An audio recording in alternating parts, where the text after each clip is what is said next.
Ready? All right, here we go. Woo! Dude, that's crazy. Is that what you was envisioning? I hope. Absolutely. I like the idea of keeping the wheels red because I think that just gives it a little bit of color and ties the industrial look in. Yes. And everything else, like the little bit of rust that's in there. I haven't put any lacquer or anything on that yet.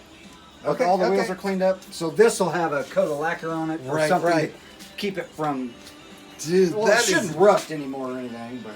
That is nuts. Now these pieces, they're not probably going to stay.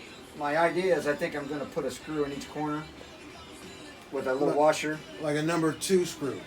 But yeah, basically this here.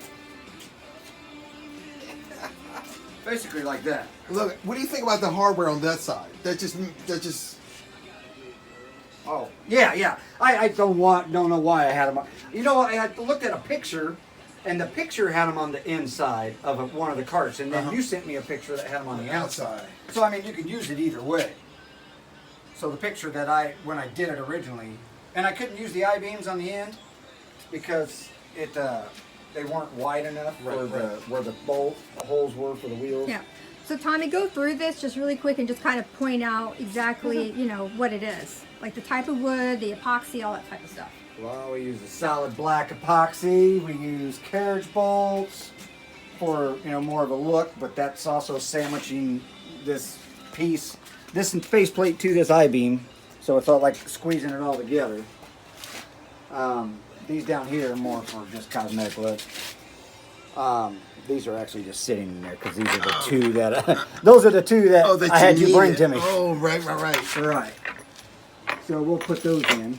And then we used wheels off of an old industrial cart that all the wood was rotting on. So we just incorporated a new metal cart. And what type of wood is it? Sorry. It is a spalted burley maple that was cut as a slice or a cookie. Yeah. And Marvin, what is this? Tell us what this is. This is a vintage audiophile Carver high-end system. It's probably 30 years old, but man, a lot of kick, a lot of punch, high-end. That is unbelievable. So for functionality, how's it roll? Does it just like that? Just boom! Just like that. Just like that. Easy. So you hit stuff on the floor, the dirty floor. It's running into. It's not the cart, trust me. It's all the crap on the floor. A little piece of metal. So yeah, it rolls. So the wheels actually have a little shock to them to make them teeter a bit.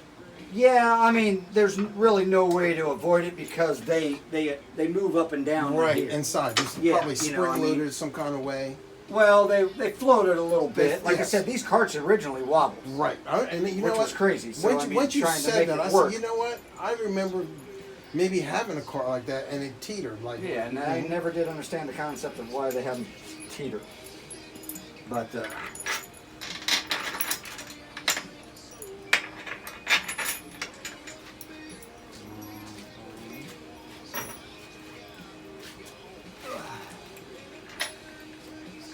Wow. Yeah.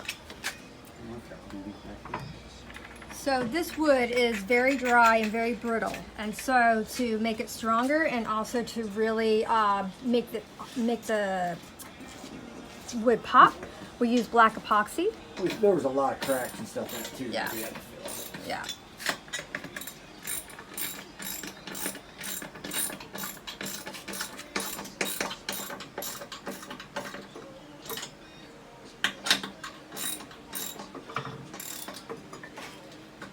But it's definitely sturdy. So this design was completely made up between Mr. TD's and Marvin. and yourself. Okay, 'Cause I have yes. to. A lot of us said, "What does your designer think?" Every time he says, "Why leave my wife alone?"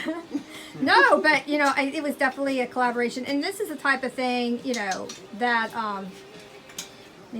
that we do. Yeah, there's just no fabrication without. It was trial and error and figuring it out, and it's hard to put something like this on paper. Look, I know how to get here without MapQuest now. Right. Definitely.